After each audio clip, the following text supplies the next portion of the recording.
In this lesson, we'll explore some of the toolpaths that we could use to machine this part. The file that I've opened is called Chain Guard Setup 1, and as you can see, it already has a machine selected. However, there's no toolpaths on it. Just to become a little more familiar with this part, if we look at the stock setup option, we'll see that there is a stock defined, and I can just tell that since this is grayed out, and since solid mesh was selected, they most likely picked a solid body to define the stock, so we'll explore that shortly. And we also notice that it's not displayed here, so if I click on display, you'll see that that stock gets displayed. On our levels tab, we have a few levels, very similar to the previous files, and one of them is called stock, and that stock happens to be a solid block, and that block was the solid that was chosen to define our stock. I'll turn off stock for now and go back to the Toolpaths Manager. I'm also going to quickly look at the actual tool manager here, and you can tell that there are 4 tools already in this file. So unless we need a different tool, we can choose specifically from this list. And finally, under the Planes tab, you can see that we have a new plane called Op1, which is our current WCS and our construction and tool plane. And as you can see, it's set up right here in the corner, and it happens to be right at the corner of our stock, which, again, going to the Levels Manager, you'll see that it's the corner of our actual defined stock. So let's start by facing off the top of this part. So I'm going to go to the Toolpaths tab, and as we saw, there's no toolpaths currently on this part. But under the 2D group on the Toolpaths tab, I'm going to choose Dynamic Facing. In here, I'm going to select the top of the stock. However, my stock definition is not something you can select. But if I do turn on levels, and I briefly turn on stock, you'll see that I can select it here. Now I'm going to turn off stock so we can see our part again. And that's all I need to select for facing. When I go to the Tool tab, you'll notice there's really no face mill here. The closest thing we have is a 1/2-inch bull nose.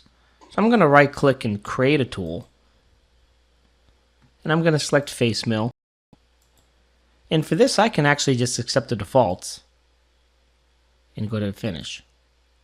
So now I have a tool 1, which is a 1.5-inch face mill. I'll call this facing, and let's take a look at our cut parameters. One way is acceptable for now. Of course, we could always change it later. And for the stock to leave on floors, I'm going to make that 0. Now, if you remember, the geometry I selected was the stock. However, the stock is actually a few thousandths above the part. So under linking parameters, I'm going to choose depth. And I'm going to tell it to actually face it off to this point right here, which is a little bit below the WCS. Let's click OK. We'll zoom out and we'll take a look at this. In the Toolpaths tab, if I backplot this, we'll see that the tool comes in and it does a one-way facing. And as you can see, it faces below the top of the stock, right at the top of our part. And finally, let's create a stock model that represents the stock after we faced it. So under the stock group on your Toolpaths tab, you click on stock model. And the first thing we're going to do is name it. Now, I like to name my stock models in order as I create them. So for example, this will be 1- after facing. And I know that this stock model represents what the stock looks like after I faced it.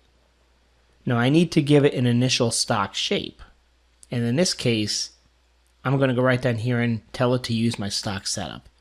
So what that does is it changes my stock shape to model, and these are grayed out, so it's representing the model that I selected for my stock.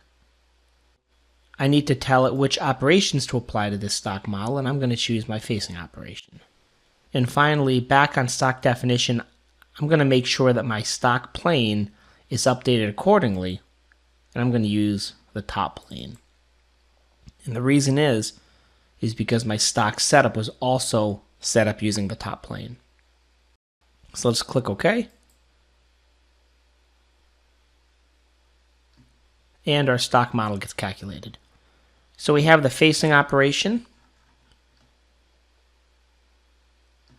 and then we have the stock model that represents our stock after facing. And as you can tell, the stock model is dropped down a couple thousandths because we faced that off using the facing operation. In the next lesson, we're going to rough and finish some of the internal pockets, including this one here, and that'll get us set up so we can put an OptiRough on this toolpath.